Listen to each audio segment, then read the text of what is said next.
Welcome everybody to episode number 57 of Gaming Culture Radio with our continuing and almost done coverage of E3 2017. We're here with the entire team today to talk about Nintendo. So my name is Tyler. I am the host of Gaming Culture Radio and senior writer at XboxCulture.net, joined by our entire team, starting with Mike. How you doing, sir?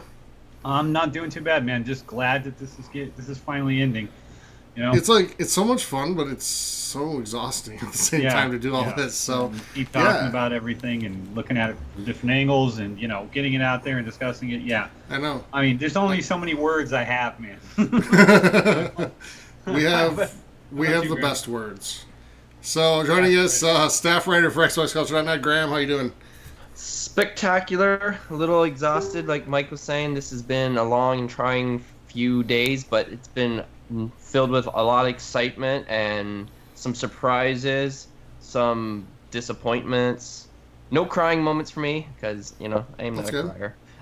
But overall, things been great. I've been really enjoying it. I've been surrounded by screens the last few days, so we'll see. Hopefully I don't burn out and collapse during this podcast, but good here. Notice we got one more this week, so you're not allowed to die until Friday. So no, dying until Friday. Gotcha. Okay. And you've pre-ordered like 12 games, so you might want to live to see those. Yes. So, all right. Also joining staff writer for XboxCulture.net is Eugene. How are you? I'm doing great. I think I'm going to do something smarter next year for E3 and put in some vacation time like you did, because working full-time and then coming home and then for 5 hours straight just focusing on E3 news is kind of overbearing.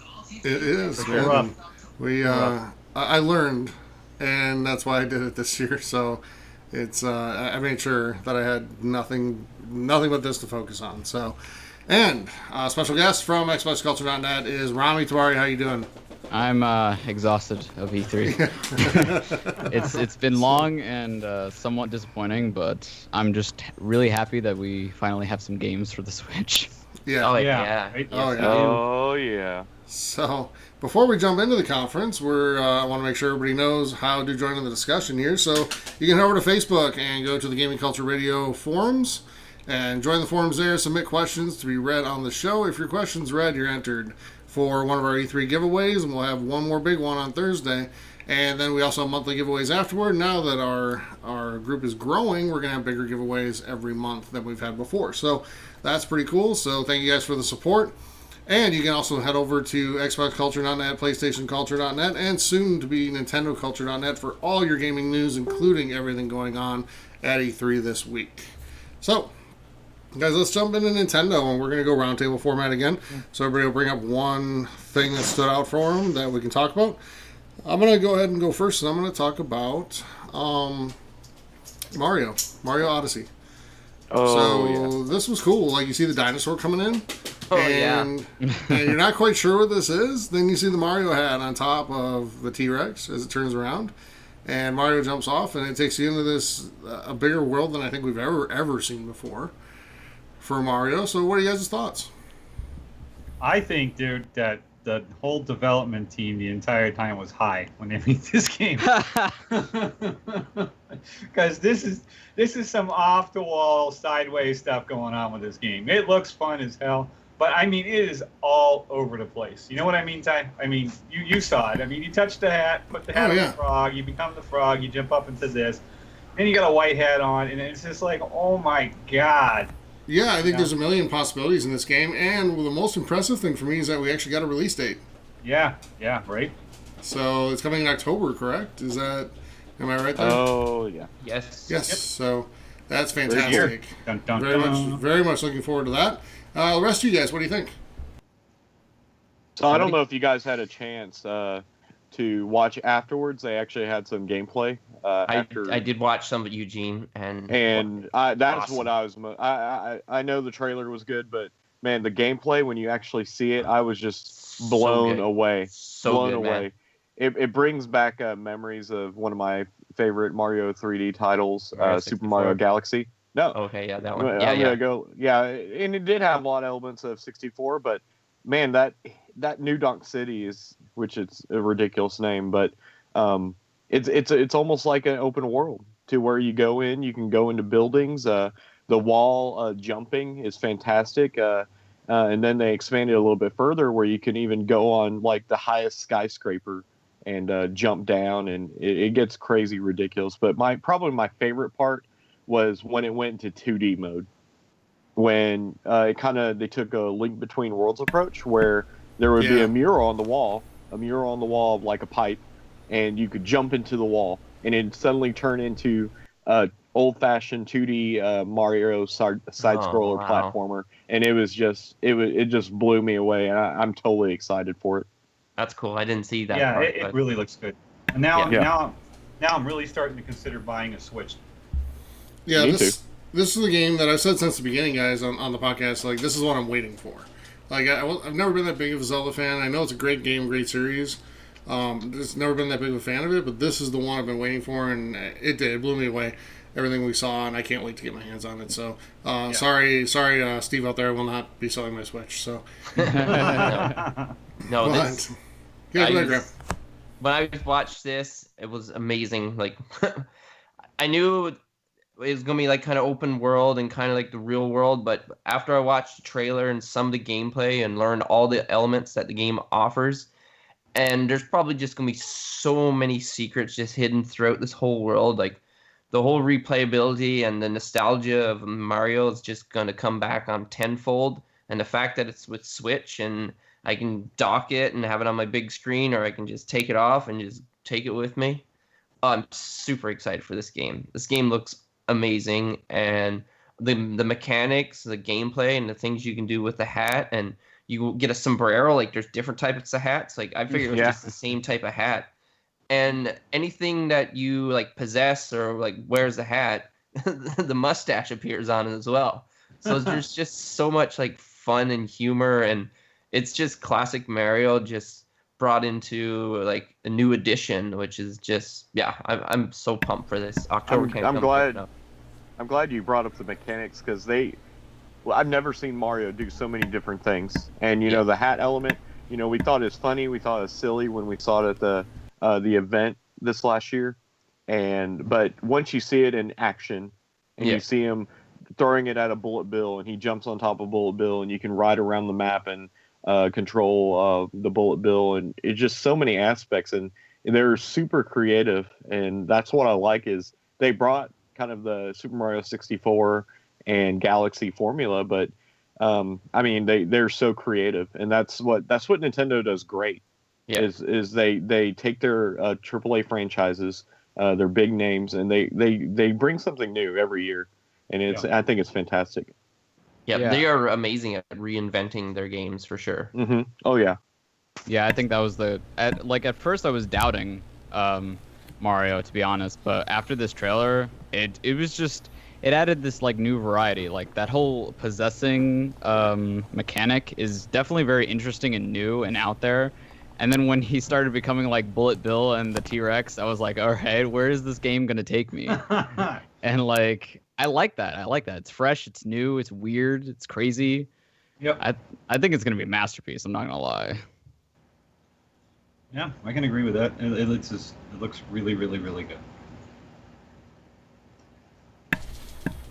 All right, so let's go. Robin, why don't you go next? What stood out to you? Fire Emblem, definitely, because, like, I don't know if you guys know Fire Emblem Heroes that came out on the phone recently. It kind of tied all of the universes of Fire Emblem and created this, like, little unique story. And it's honestly exactly what Fire Emblem Warriors is doing now. It's taking all the universes from Fire Emblem and just combining them for this one story. The dub was kind of awful, not going to lie, but the idea behind it looks amazing. I can't wait to play like Marth and Chrome from Fire Emblem Awakening, which was an amazing game. I'm just really psyched to be able to play my favorite characters across the Fire Emblem series. That's cool. I can understand that. Yeah, like personally, I've never got into the Fire Emblem series, but there is this so-called Steven Wiseman guy that keeps hounding me to get into it. So with this coming out on the Switch, this might be my opportunity. So, like I said, and you've been just talking nothing but good about it. So it seems like it's a pretty good game. So definitely gonna have to check that one out. It's like, do you guys know like the gameplay style and everything about it, or? I know. I don't really. Why don't you tell everybody out there for people who don't know? Yeah. It's basically like a turn-based strategy game. Like you control your units and you move them up, and they have different classes and different weapons.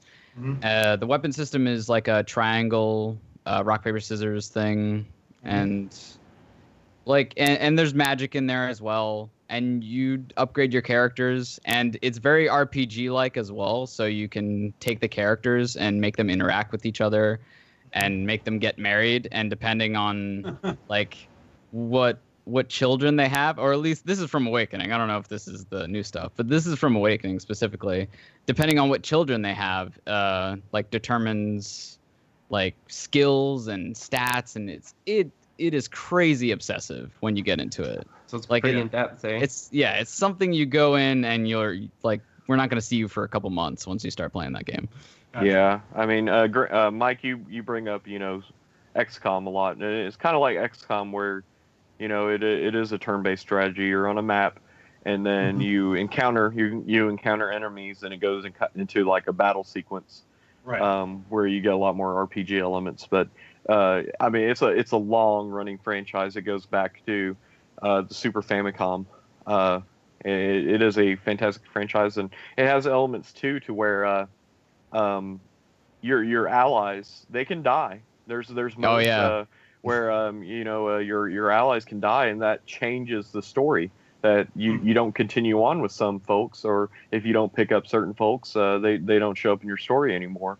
So Fire Emblem is it's very time consuming. It's in a very addictive game, like Rami was saying. It's like it's also obviously, like you said, it's very difficult. I mean, you can choose to pick it on a easier mode where your allies don't die, but if you really want that like original challenge like the old games were, where your allies die permanently forever, then go for it. Yeah. So this is a little bit different than a traditional JRPG. Yeah, I would say so. I mean, it's not really like you're playing one character. It's more of everyone is you. You usually do have like a set character, and like for example, like Fire Emblem Awakening, if your character dies, the game ends. Like you can't restart. Yeah, so you have one like main character. Yeah. And then, well, in Fire Emblem Awakening, there was two main characters. So with the trailer, it seems like there is going to be that kind of dynamic with like prince and princess type thing. So probably they're going to be the two main characters, and if one of them dies, then you're done. You have to restart the mission. Like, I think the last JRPG I played was probably Blue Dragon or Tales of Vesperia. Can't remember which, but it's been a while for me. Yeah. So just a quick question, Rami. This is Fire Emblem Warriors. This isn't traditional Fire Emblem, right? This is isn't this the more battle style where it takes kind of like the elements? Am I wrong? That's a good question. I actually don't know, because like you were mentioning, it has the tagline Warriors, like Hyrule Warriors when that came out. Yeah, that's why I thought. I know they talked about it like last year that there'd be a fire. I think it's a Warriors game where it's like it's like hack and slash. It's like Dynasty Warriors. You might be right, actually. I'm gonna look this up right now. I am. I'm googling it right now too, because when you talked about it a little bit more, I'm like, I think this is like the Dynasty Warriors, like the Zelda Hyrule Warriors. Yeah, I think you're right, actually, from what I'm seeing right now, which is actually pretty awesome. So ignore everything I just said, and let's get back to Hyrule Warriors, which was a pretty fun game based on the Dynasty Warrior style. So, and like the reason why Hyrule Warriors was so fun is that it brought every character in the Zelda series together for this one story, and now this makes much more sense that Fire Emblem Warriors is doing the same thing. So, well, I mean, you gave us a good history of what Fire Emblem is and its roots, and all other Fire Emblems, what we described is exactly that. But this takes all the Fire Emblem characters that we know with a few new ones, and then adds it to the aspect where you are fighting troops of like 100 plus at a time on the map and just going through. I don't know if you guys ever played Dynasty Warriors, but it's a lot like that. Yeah, yeah. Gotcha. Well, there we go. On a tangent here, you know what game I missed, but I just saw it on Xbox not too long ago, and I don't know if it's the same quality as it used to be, is Romance of the Three Kingdoms. Oh yeah, that was another a good turn-based RPG. Yeah. Back on SNES, I definitely played those. Yeah. Next. All right. Let's go to Eugene. What do you have? So I'm going to talk about the first game, which I don't know if we were actually going to talk about this, but the first game that came out on stage, we saw a Japanese RPG, which was an actual game on the Wii, if you guys remembered. And I'm expanding out on this because I completely blanked out on the name. Xenoblade Chronicles. Thank you, Greg. Every God. It's been a long week. It's okay. It's funny. I was thinking Xenoblade. I'm like, it's not a new game, so what's Yeah. Well, I'm just glad you didn't choose me as your lifeline because you would have been in trouble. I'm glad Rami. I'm glad Rami was here because like I had it in my head. But yes, Xenoblade Chronicles 3. For some reason, I keep on thinking of. There's 2, isn't it? Yeah, I keep thinking. I want to say Monster Hunters. Yes, it's Xenoblade Chronicles 2. The first one was on the Wii, and then it got brought out for the Wii U as well.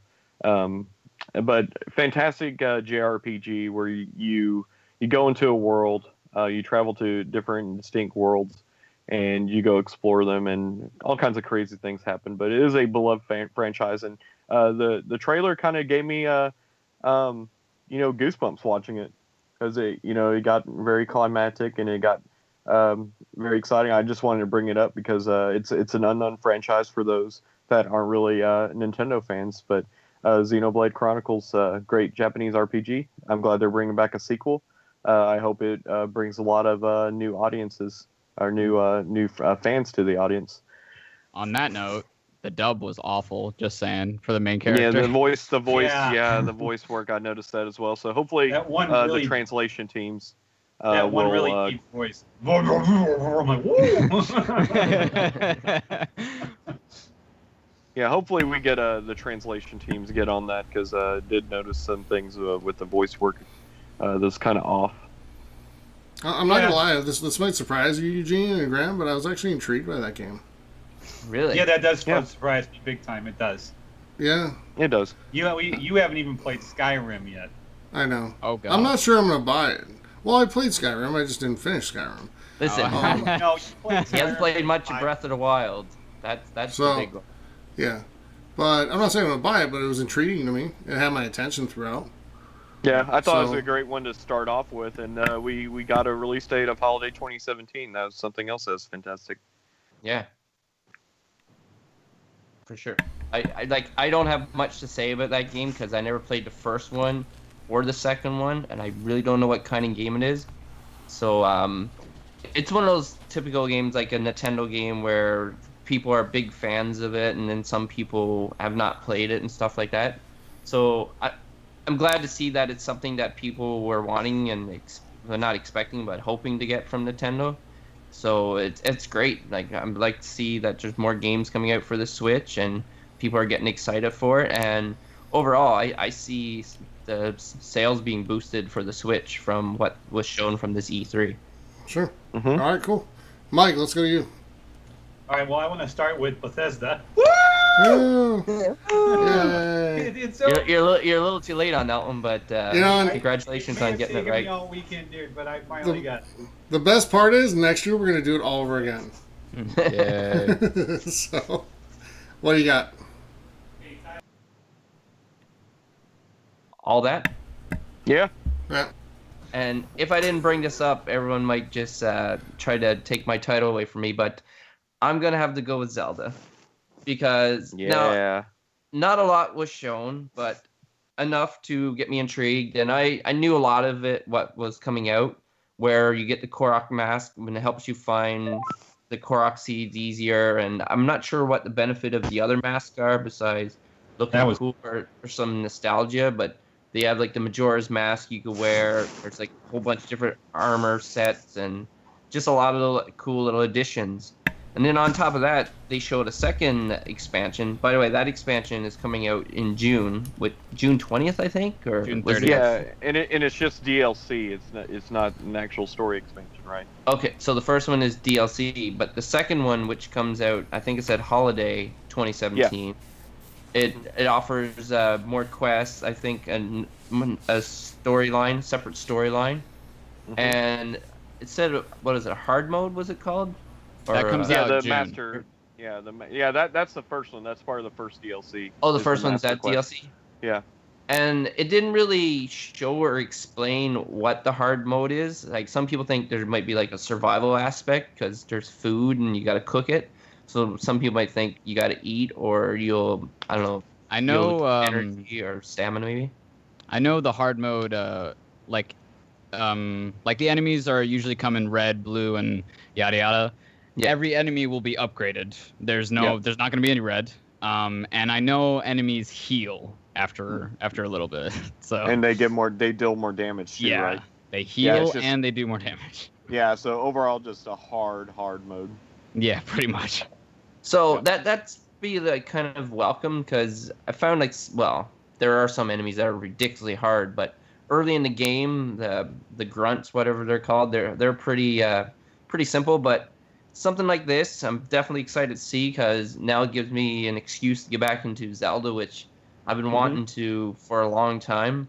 So I think when this first expansion comes out, or add-on, or whatever you want to call it, upgrade, I'm definitely going to jump back in on it, and definitely excited for when the next one comes. And that, like I said, that adds characters, and also with that, you get some amiibos. And like I said, they didn't go into a lot of details, which I'm fine with. But yeah, those amiibos look really cool, and I'm definitely gonna try to get those things. There is a problem I have with the hard mode thing, is that in order to access hard mode, I believe you have to you have to start a new game. Like, you can't adjust your mode to hard. Oh man, and they only have one save file, don't they? Yeah. Well, no, I think they have. Well, actually, yeah, you're right. Yeah, I don't know what I'm thinking. Yeah, there's multiple. I don't know what I'm thinking. No, actually, I think there's only one. I'm pretty sure. No, I think you're right on that one. There's only one. No, because every time I would load a game, it would pull up all the save files that I have. So, yeah. Well, I think. I can tell you guys right now. I'll just load it up and let you know. Okay. Delete your save file and start up. I think you might be right, because I think there's times where I'm like, oh, I'm just gonna start over, and they're like, ooh, this is gonna be lose it all and start over. I've gone back to old save files and loaded them up when I've done something wrong. So yeah, for sure. So that's auto save files though. That's not your saves. Huh. Good question. Yeah. Yeah. And while you guys are talking about hard mode, for some reason I've been having an itch to give Fallout 4 survival mode a shot. Yeah, I tried jumping in that one a couple times, but I never got too far with it. Especially with the Savage stuff. Do you guys know what the so I saw they brought up in the video Heroes Quest. What is the Heroes Quest?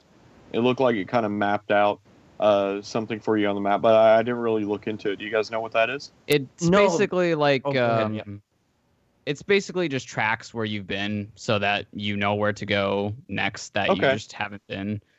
It's pretty much it. I think that's actually a good idea, because that game is so vast, and you lose yourself. Yeah, when I was looking for a stable at one point, I forget what stable it was. I'm like, okay, I like walk in an area. I'm like, well, that looks like an area where it could be. So, like I said, the world is just so vast. Like, this is definitely helpful for some people who are trying to like find new locations, or maybe people are tracking Korok seeds. So it seems like they are doing little like updates and little improvements to improve the overall experience, which I'm stoked for it.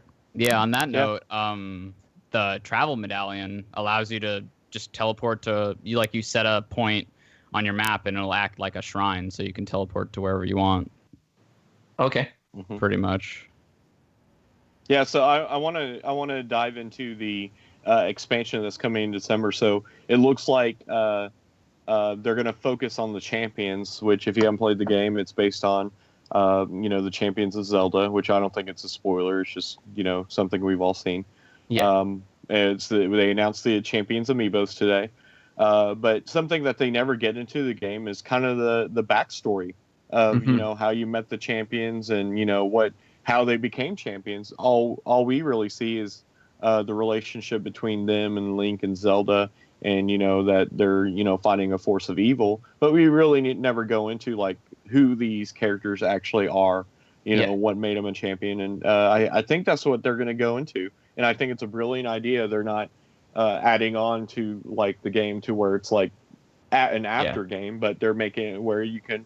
It looks like you're gonna play some past memories, of how you met these guys and how it came to be that you guys go on a quest together to defeat evil. So I'm curious to see how this plays out. But yeah, more money for amiibos, 4 more Zelda amiibos. Oh God. No, every time I see that, that's why I think you, Eugene. Yeah, stand in line at Best Buy at 4:00 in the morning. All right, Mike. Let's send it your way now. This time. I have no idea what happened. I'm gonna go with Just Dance 18 P Diddy edition. That looks wonderful. They have that? Okay.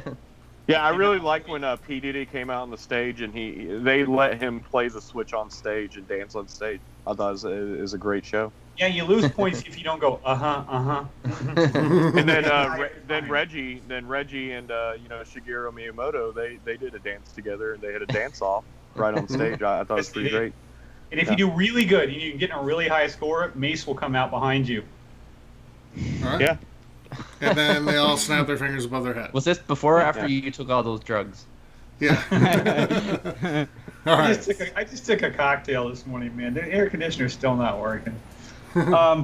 So let's talk about Metroid 4, boys and girls. Oh yeah. Metroid Prime. That is my favorite series from the Nintendo. I was terrible at it when I was a kid, and I would just play the hell out of it because I would play anything that I was terrible at and wasn't easy. We did have a doubter here, Tyler, that Metroid was not economically feasible for Nintendo to make. Not gonna mention any name, predicted Eugene. that too. I think somebody predicted it. I'm not sure. Yeah. It seems like it'd be something that wouldn't be off the wall. It seems like a possibility. Yeah, Eugene, what do you have to say for yourself now? I don't know. Say you're excited, man. I think Eugene's saying that Graham's getting a free game. Say you're excited. We'll have to add which is probably, but it's probably good for Graham because Graham's going to order like 35 games. Hey, Tyler, you ever heard that song by Social Distortion called "I Was Wrong"? Probably. It's not ringing a bell in my head though. At the moment. And so what do you guys have to say on this? I mean, it's not. They didn't give us anything. They just said it's coming. They said it's in development, which But this is what people have been wanting for a long time. Yes. And then when they came out with that soccer Metro Force or whatever that was called, Prime Federation Force. Yeah, Prime Federation Force. People were just in an uproar. They were angry. Like they were just. They felt they were. Yeah, that's not a big deal. You're like it was Rocket League, except with Metroid spacecraft. Yeah, and like really cartoony. Like it was. But yeah, soon's. I don't even know at what point that I thought I knew it was Metroid because I had the volume down pretty low because I was eating lunch during work, but when I saw it, I just got so excited and. I didn't expect this. I really didn't. Like, I kept bringing it up because I'm like, come on, be Metroid. But I thought it was just a pipe dream. And then when I saw it and it said that it was in development, and for some reason they let me pre-order it, maybe because they just want confirmation of money. But I have this game pre-ordered, whenever the hell it's coming out. But no, I'm so stoked for it. Part of me wants to go back and play the other Metroid games because those games were amazing. And I was blown away by how huge those games were. Like that might be the first like massive game that I played where I'm like, wow, this game just goes on forever and there's so many different worlds and stuff. So yeah, I'm totally stoked for this game. Well, they did just announce. They had a second Metroid announcement. I don't know if you saw. They're putting Metroid 2 on the 3DS. Really? Yes. So yeah, Metroid 2 wasn't that very popular. It was on the Game Boy. It was the direct sequel to Metroid for NES, and it did not live up to its predecessor.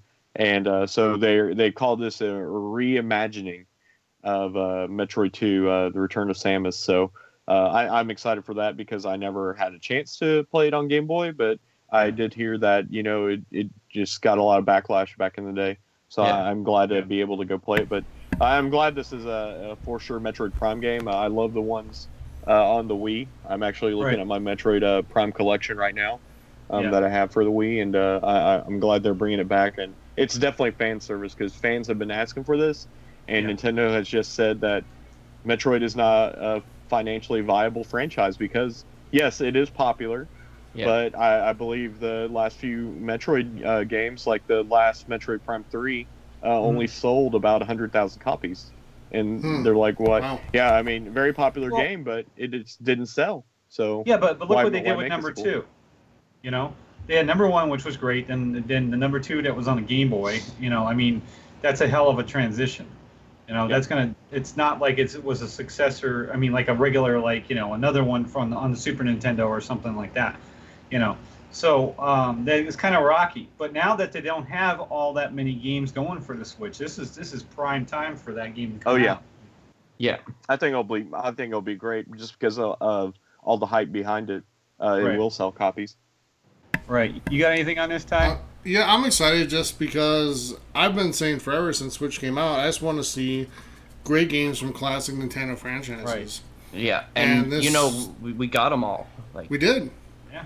We did, and some of them we don't know when they're coming out yet, we got a decent amount of release dates today. We got more than we got last night. Right. Oh, yeah. But there were still, they said they're going to be mostly showing stuff that's coming out this year.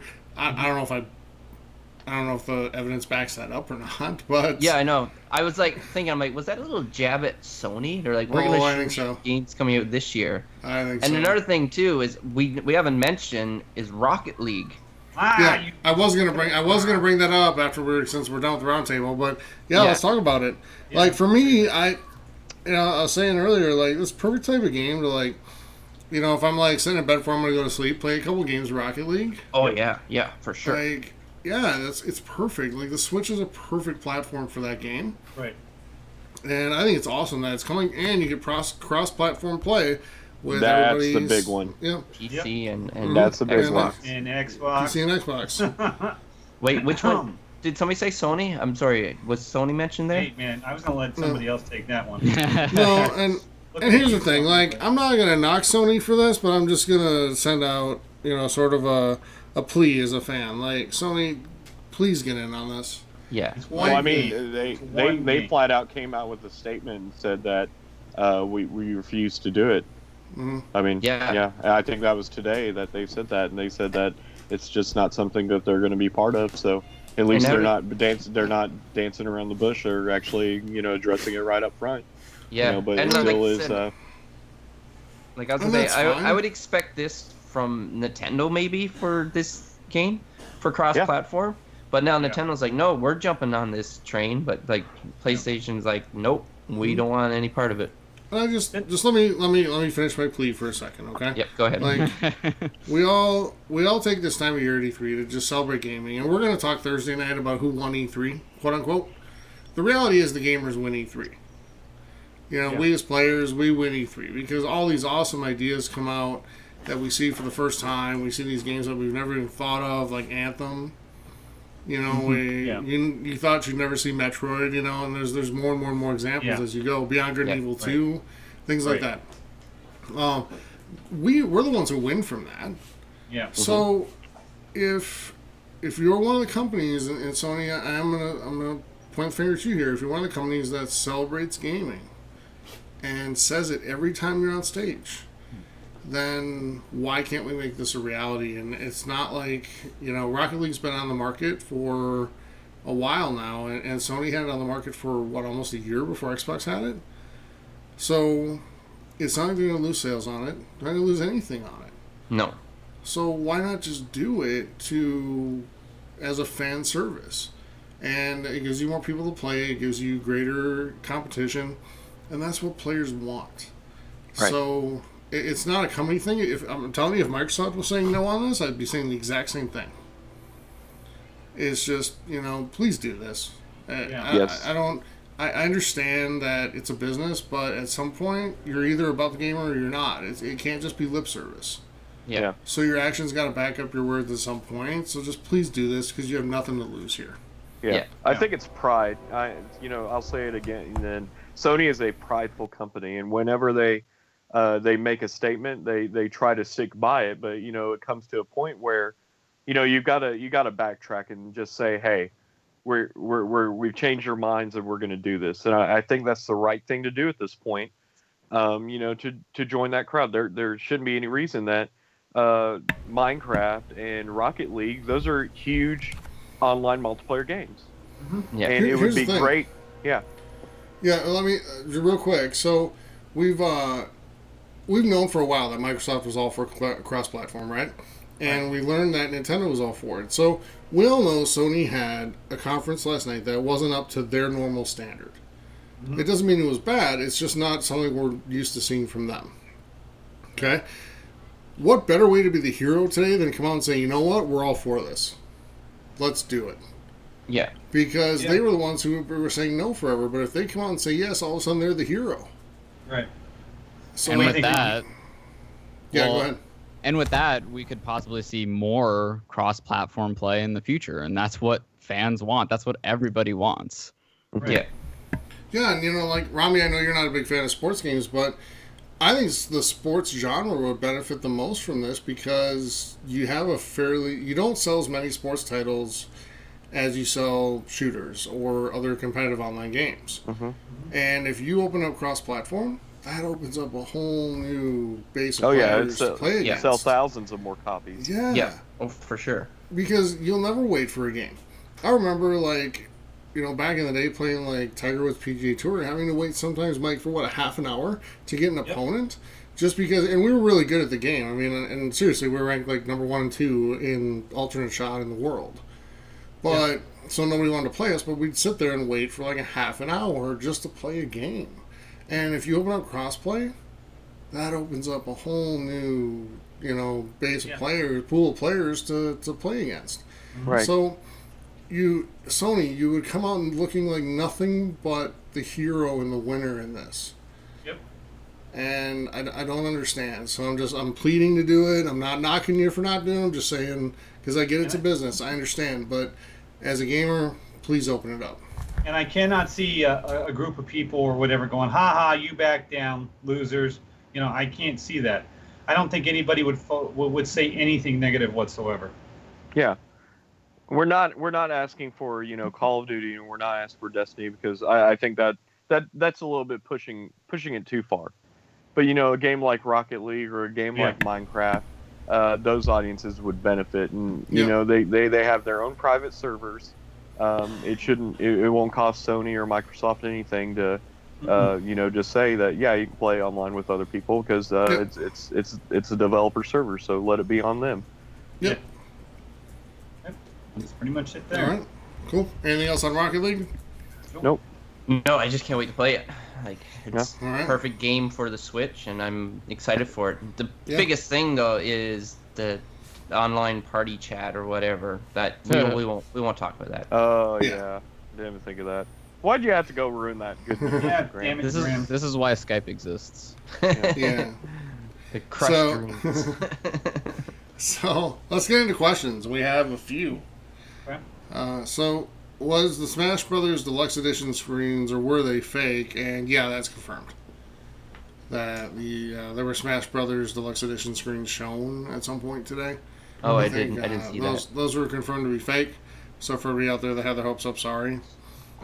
There will be one though eventually. Well, I think those screens were fake, but there's definitely going to be a Smash Switch, and I still think it's a good possibility for 2017. They've done it before with some of their major franchises where they're just like, hey, guess what? Here in a month, Smash Brothers. That's why they have Nintendo Directs where they just go out and announce those types of things.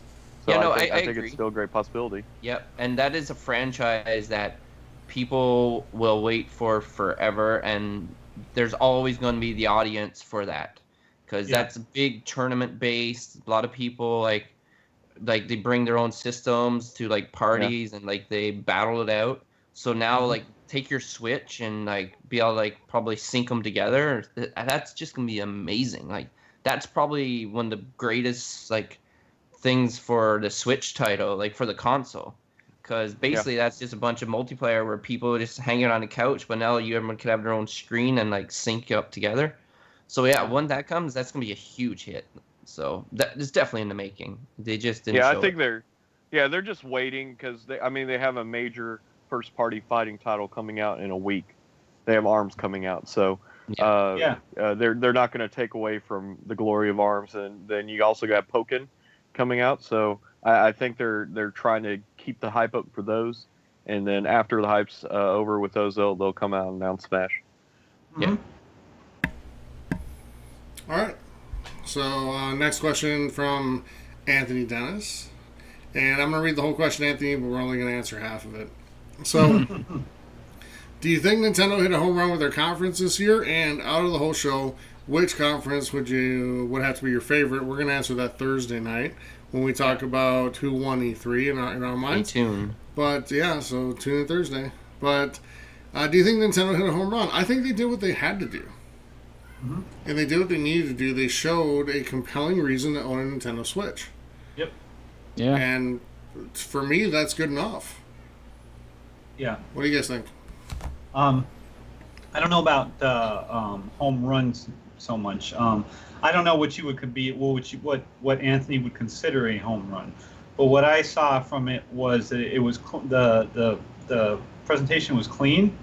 It was not a bunch of crap going on. No Pele. It got the point across. No Dance Central. Yeah. No, okay. Yes, there was. P. came out as a big deal. Yep. Oh yeah. He did. Oh yeah. He did. MC Hammer too. There was a hologram of Notorious B.I.G. and Tupac there too. Yeah, and Milli Vanilli.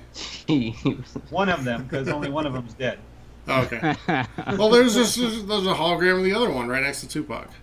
Yeah. Oh yeah. So, and that Dancing in the Rain cover that they did, amazing. That they played behind Mario after they showed Mario. It's fantastic. Best song you could put with Mario. Yeah. Yep. Anything's possible with the Switch. With that being said, I think that they did a very great to the point job of getting everything across to the point where it makes me want to go buy a Switch. And I told you guys over the weekend I'm looking for a reason to buy a Switch. So I think I have a reason to buy a Switch at this point. Yeah, I've seen plenty of reasons, but I already own one. So nobody asked you. Hey, but you know what? Here's the thing. How can you not call a conference good and successful if it convinces somebody to go spend $300? Yeah, absolutely. I think that was the goal. That's the goal. Yeah. So what will the rest of you guys think? Eugene? Here's what I think. We've seen it time and time again, this conference, where developers, publishers, console makers, with the exception of a few, focused on the fans and what the fans want. And Nintendo delivered today. They brought out, I can't even think about what major title they didn't talk about. They talked about Kirby. They talked about Yoshi, which we even bring up, but they weren't weird spin-offs. It was Kirby. It was Yoshi. Then you had Mario Odyssey. And then we didn't bring it up Pokemon once too. again. Pokemon. Yes, we didn't even talk about Pokemon, which, ding, ding, ding, there goes one of my predictions. There is a Pokemon Switch coming. Not November, but there's a Pokemon. They talked about... And they did say it could be more than a year, but it's on its way. Yeah. And then they brought up Metroid. I mean, they stuck with the fans and what the fans wanted. Mm-hmm. And they didn't bring out... There's no new major IPs coming out.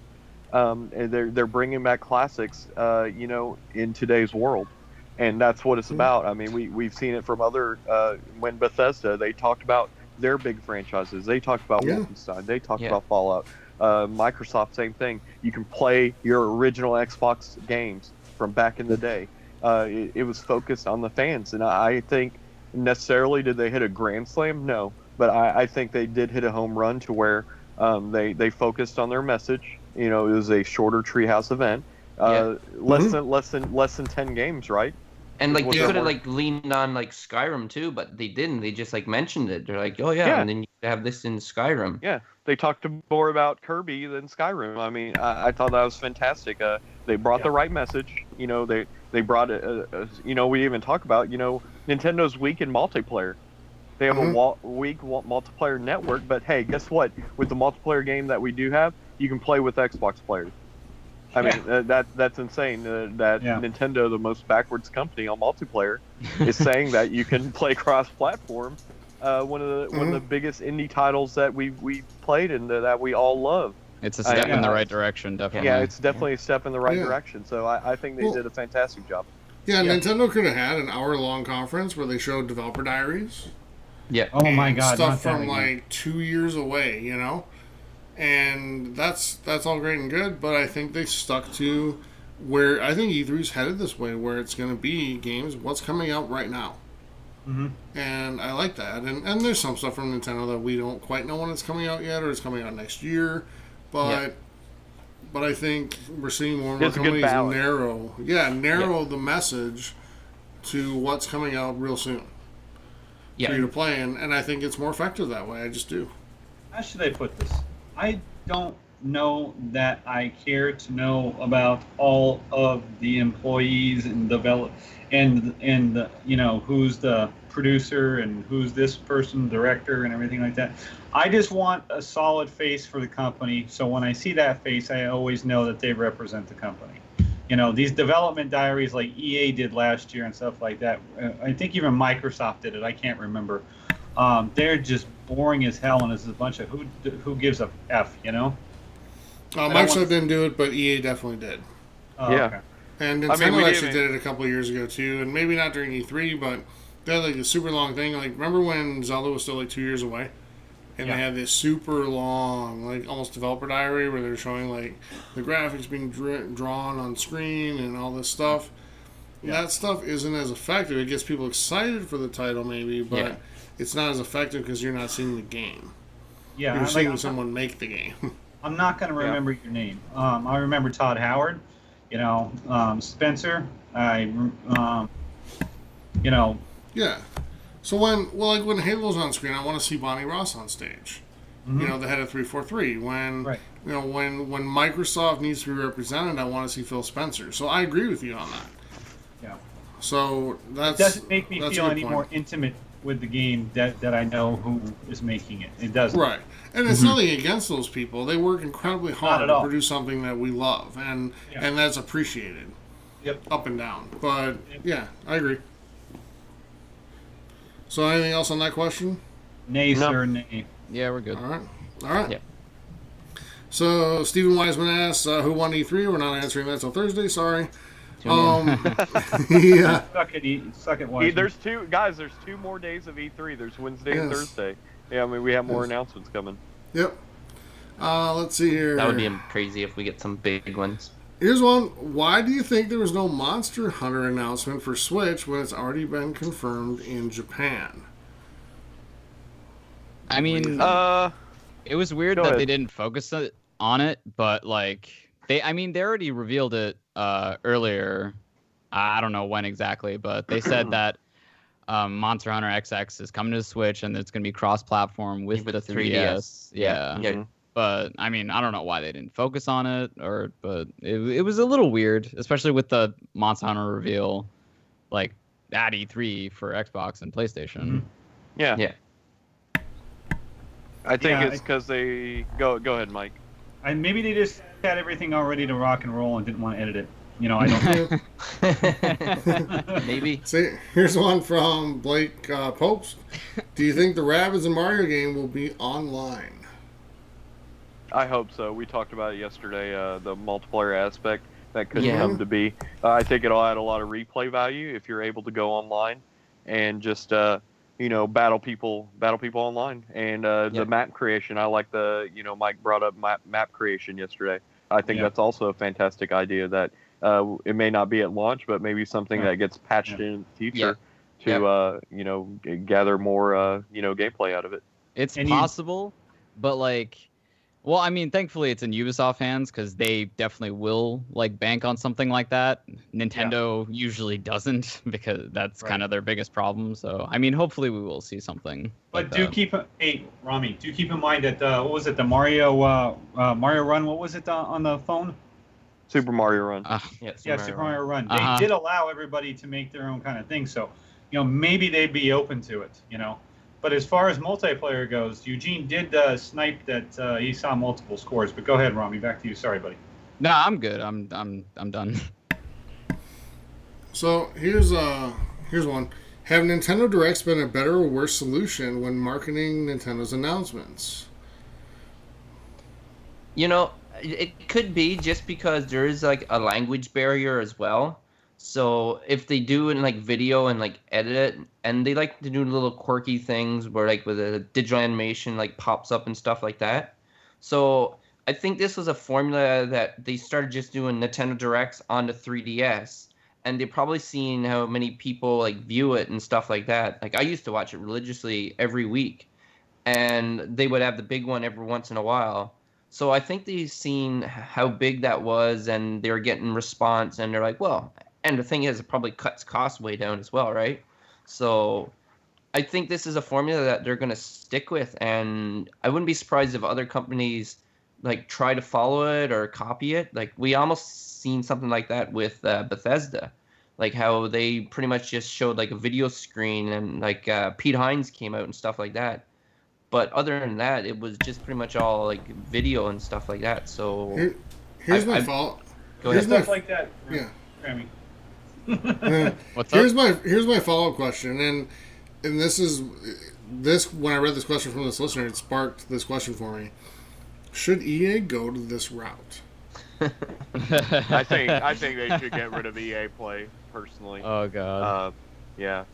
But I think Nintendo. I don't know if you guys remember when Nintendo announced that they wouldn't have that huge physical presence at E3. They were heavily criticized. What are you doing? That's a horrible decision. But they have made it work.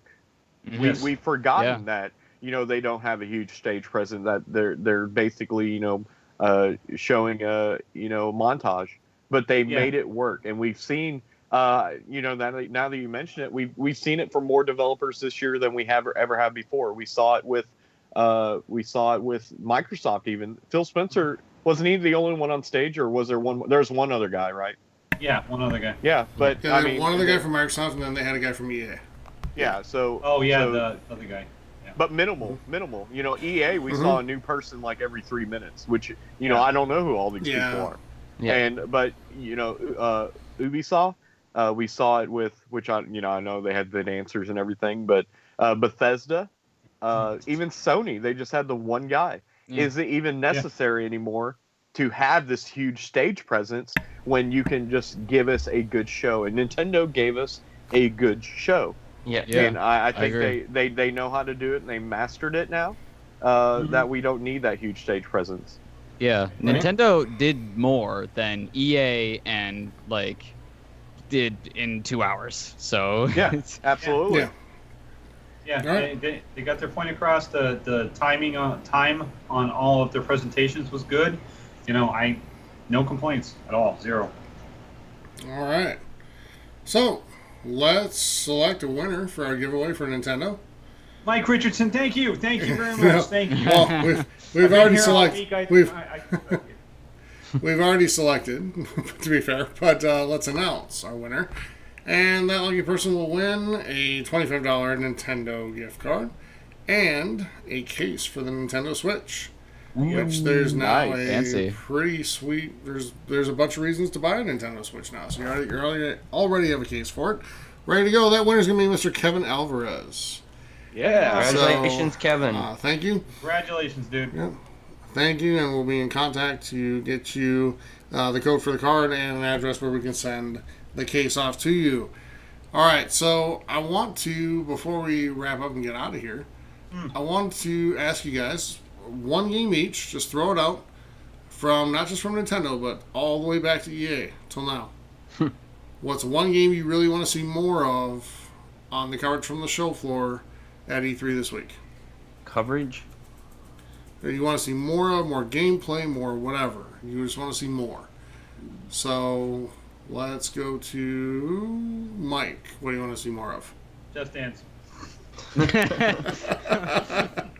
Can't be your answer for everything, Mike. No, man, it was quick. That was the first thing that came to mind. You know, it's kind of funny. I honestly want to see more of Sea of Thieves. I do. Yeah. I do. Okay. I really. They showed a little more today, by the way. And then the cool thing is Microsoft has, Xbox has those like Xbox Daily shows every day, and you can get them. You don't have to watch them live. You can archive them. There is one. Yeah, they get pretty deep into stuff. They get pretty deep into stuff on the shows. There is one small other thing, though. I would like to know if there's going to be different environments in like the tropical rainforest type things in Anthem. Is this going to be deserts? Is there going to be snow? You know, it's farther you go out, left, right, wherever, whatever it may be. You know, I would like to know if there's more of that. And that's pretty much it. That would be my top two. All right, Rami, how about you? Dragon Ball Fighter Z. That's what I want to see. Oh, 5. Are you joking or are you serious? I'm totally serious. I want to see the Dragon Ball. I want to see it. I want to play it. Cool. I want it. Awesome. All right. Cool. All right, let's go to Graham. What do you think? Okay, I'll say two quick ones. I'd like to see more of Assassin's Creed Origins, just to see if it does continue over into the seas and the ship battles, because that would just get me way more excited, even though I've already got pre-ordered, but that would just make me want to play it even sooner. And the other game I was just looking at is Battlefront 2. I just want to see how much that game has to offer, because again, I have this one pre-ordered as well, but I want to I want some confirmation that I made a good decision. Well, so that's we can play with. That's for sure. We can call EA and they can have another 2-hour developer demo of it. No, spare me that. They'll do it too. They will. They'll be happy. They'll be like, what? Somebody actually wants to listen to us? As long as you buy some stuff in Star Wars Heroes or whatever it was. Yeah. Just drop 1K. Yeah, call the Game Changers. Look at the launch ticket go. I spent $1,000. Yeah, the game changers. Yeah. So, oh boy. 2 games. I want to see more of Skull and Bones. Is it Skulls and Bones or is it Skull and Bones? Skull and Bones. Skull and Bones. I want to see. I know it's a little bit far off. It's September 2018. They've said. I know it's a little bit far off, but I want to see more actual, more expansion to it. We saw the great ship battles and everything, but I want to see more of what else can you do in the world. Can you go to ports? Can you travel around? Is it going to have a more I can imagine it having, like, when you go to a port, it's like more MMO. You see people traveling around. There's maybe bars there. There's you can do some trading, like the loot that you find. Maybe you can sell, sell ship parts and things like that. Make it a little bit more expansive in that sense. And then also as well, we saw Skull and Bones, but I want to see more from Nintendo. Not any specific game. But we saw their big major titles, but I want to see what are maybe some of the smaller titles, because the Switch doesn't have a huge library just yet, which we saw a lot of different things, and we're going to get a game like every month through the holiday, which is fantastic. Well, plus they didn't really show us anything from DS, right? Or 3DS? Yeah, and I was going to I was going to bring that up whenever we rate Nintendo. So I was going to bring that up a little bit. Well, that'll be next as soon as I'm done. So for me. I do want to see more Skull and Bones. I agree with you. You mean Black Flag 2? Is that the game you're talking about? No. This game looks a little different. It looks freaking awesome. Are you sure? Because I'm pretty sure when they rip those files, they'll see the same exact assets. It might be, but you know what? It was a good trailer. I got to give him like a little bit, a little nod there. Because, we talked. What's the what? It could be worse ripping something else that sucks because the water play in Assassin's Creed on that one did not suck at all. Well, we talked about it. They actually kind of give a nod to Assassin's Creed 4. Yep, they did. And I bet they looked at the data and analytics and said, "This is where most people spent their time in that game. Let's make a pirate game." Well, and when people talk about Assassin's Creed and they say, "Oh, Black Flag was the best one," well, then you think, "Okay, what was the biggest difference between Black Flag and our other Assassin's Creed?" And that's what it was, right? Yep. So, plus, like I said on your last episode or the one before, these companies can drill down to the very minute thing that you're doing in games to see how you're spending your time in the game. Yeah. And they all do that. So I'm sure they all saw most players spend their time out on the open sea, living that life, living the pirate life or whatever, and they decided, hey, let's make a pirate game. Because that is where most people spend. Like Mike, you played a ton of that game. That's what you did most of the time, right? Yeah, I 100% did that area. That was so much fun. I speared every shark I possibly could. I forgot about the sharks. Yeah. Remember that? You got to sit there and spear it before it eats the front of your boat. Yeah. And I'm like, not today, MFer. Songs, by the way. They used the same shanty song. Same exact one. Yeah. I saw that. All the shanty songs. I forgot about that.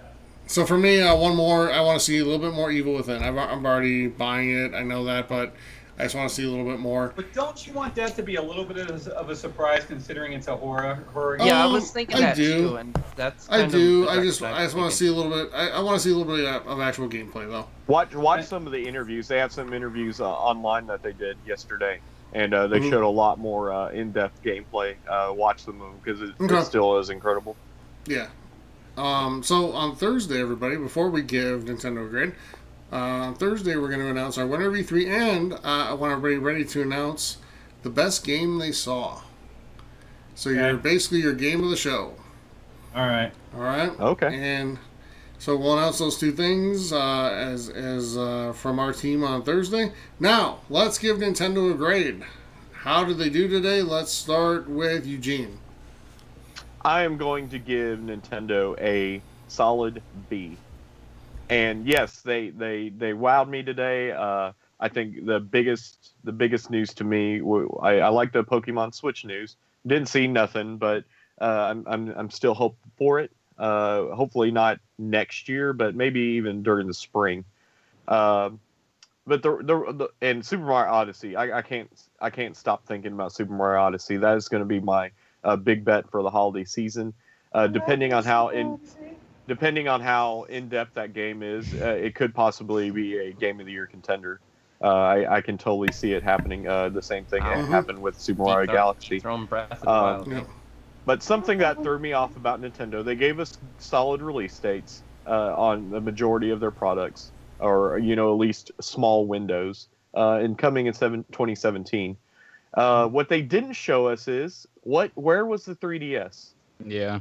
Where is the support for the 3DS? I mean, we have, and that's where I was talking about. I hope in the next 2 days we see a lot more titles being announced. They might, right? Because they might just mainly focus on the Switch, right? I think they wanted to focus on the Switch, and then I think they wanted to focus on fan service with winning back fans. And you did see a hint of it, Eugene, with Metroid Returns. Or Samus Returns, or whatever that's called, right? Because that's a 3DS title. The return. Yeah, we saw that. But that wasn't part of the main conference. It's kind of an afterthought. But where was that? And then also, Mike brought it up earlier. But where was mobile? Nintendo has announced in the last few years that we're going to put a lot of focus on mobile, which we've seen Fire Emblem Heroes, we've seen Pokemon Go, we've seen Super Mario Run. But I really wished at the end of the conference they would have just shown 40 minutes of gameplay of their free-to-play titles where I can just put in $1,000 into this title. And that would have been an A plus for me. That would have been an A plus for me. No, not really. But I do want to know. I do want to know what their plans are for mobile, because Super Mario Run was a success. Pokemon Go, definitely a success. So I want to see. I haven't played Fire Emblem Heroes yet, but I do want to. I want to get into it, but I want to see what the next big. I want to see Animal Crossing. I would love Animal Crossing would be perfect on mobile devices. Animal Crossing on the Switch. If they come out with Animal Crossing on the Switch, that's it. I'm getting one. Yeah. That's and it. then just to end off, we don't really talk about it, but the huge surprise with Red Dead. Whenever Red Dead came on stage, and the Rockstar staff came on stage, and Mario is going to be a playable character. We didn't even talk about that. He's going to be one of the main characters in Red Dead. All right, man. You got one joke in there. You're not allowed to have it too. I like this fake E3 news.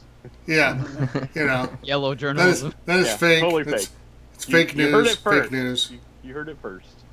MTV News. You hear it first. All right, Rami, let's go to you next. How would you grade Nintendo? I think like a solid B+. They were fast. They were quick. They showed us everything we wanted to see on the Switch that wasn't there before because there was nothing there before besides Zelda. So yeah, and the lack of 3DS concerns me. They said they wouldn't replace the 3DS with the Switch, but honestly, from what it's looking like now, I'm afraid they might do that, especially with a Pokemon coming on the Switch. And like, let's say even an Animal Crossing comes on the Switch. That's even more dangerous to the 3DS's life. Yeah, I get a feeling that one might be cross-platform though. If they do that one between like the 3DS and the Switch. Yeah. Like if they show that they can do it with Monster Hunter, then why wouldn't they do it with that one, right? Because that would be the perfect game because you got to honestly putting time into it, and that would be one too. If they could like cross-platform it, like with mobile, 3DS, and the Switch, so basically you can always have Animal Crossing with you at all times. That would be ideal for sure. That's very ambitious, and I doubt Nintendo would do that because they hate making money, obviously. So, and they don't really know how to run a business as well. But I'm just gonna keep on crapping on Nintendo if someone doesn't take this away from me. Let's go lower. let's send it to Mike then. We'll stay at a B+ for you. Let's send it to Mike. What do you got? I agree with Rami. I give it a solid B+. As far as the 3DS goes, I think really because of the lack of games, they've focused on the Switch on this. Because they don't want the same thing. They don't want the Wii U to happen all over again. Yeah. So, so far so good. I really wouldn't worry too much about the 3DS. Like Rami said, there'll be a version for the 3DS for the like if there was an Animal Crossing, there'll be a version for the 3DS. Yes. So, yeah. I mean, I paid attention the entire time. Wasn't bored. Was pleasantly surprised about Rocket League. I was pleasantly surprised about the new Mario. They're on point with the DLC for Zelda. Good on them. That's what I wanted to see. All right, Graham. Yeah, I would give them a B+ as well, leaning hard towards an A-, just because they did address all the points of all the major games. Even if they weren't coming out soon, they still addressed them just to let you know that, yes, we know you guys want this franchise, and we're letting you know that we're developing it. Especially Metroid, because I think it got to the point where people had that just written off. Didn't think we would ever see it again. Yeah, so that was a huge surprise.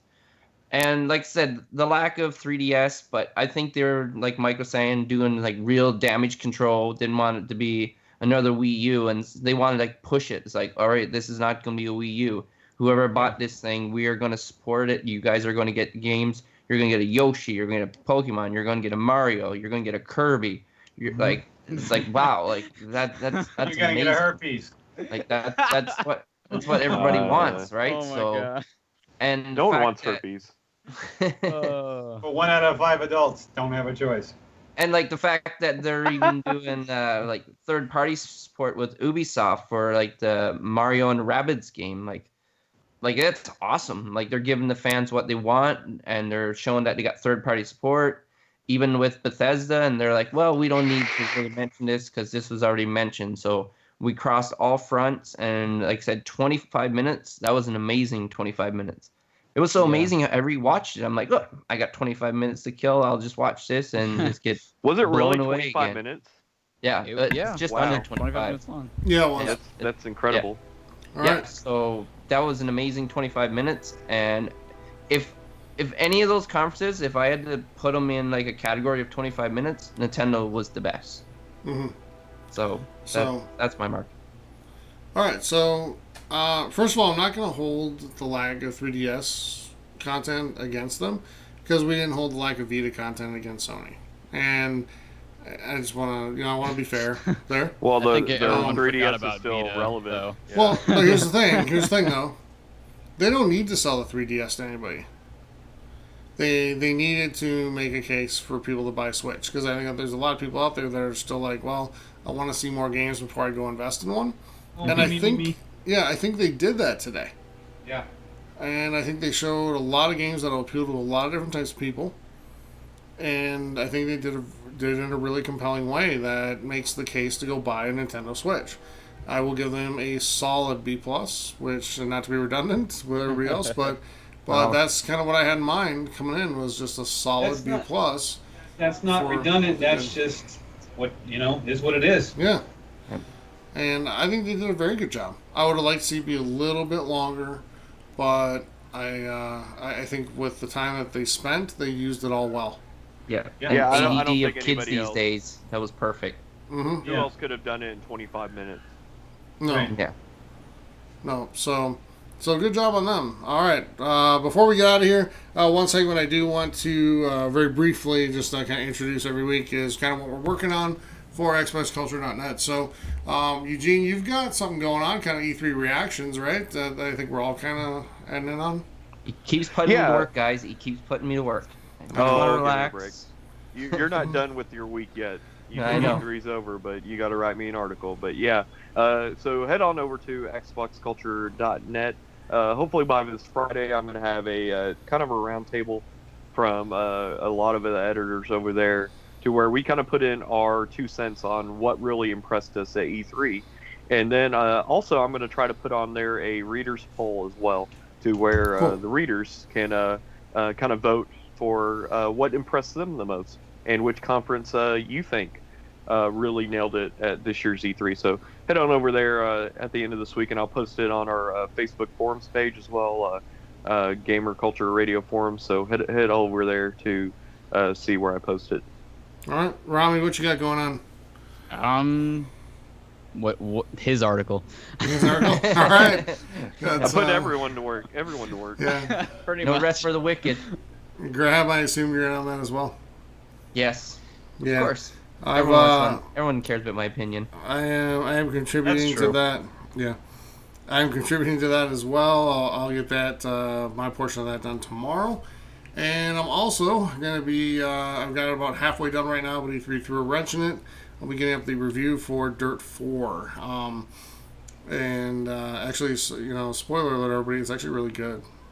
It's actually, for a racing game, it's very, very solid. So, nice.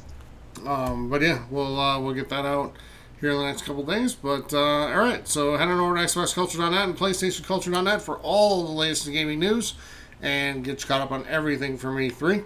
You can also head to our Facebook page, Gaming Culture Radio Forums, and you can take part in our discussion there. We've had a really healthy discussion, I think, through E3. A lot of people adding stuff in. It's actually been really cool.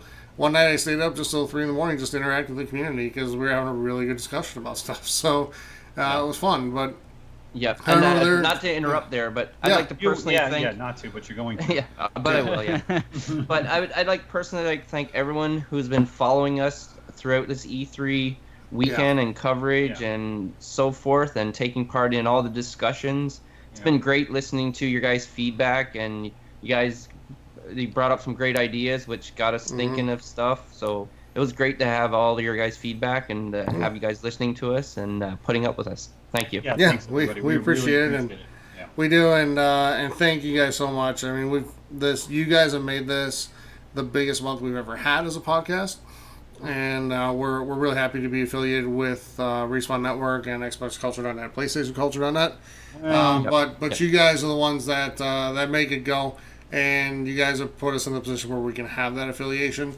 So we thank you again, and it's been awesome. So just keep contributing to the page on Facebook, and we'll continue to grow. So with that, I am Tyler saying for Graham, Mike, Eugene, and Rami, thank you so much for listening to episode number 57. We're almost there, guys. We got one more.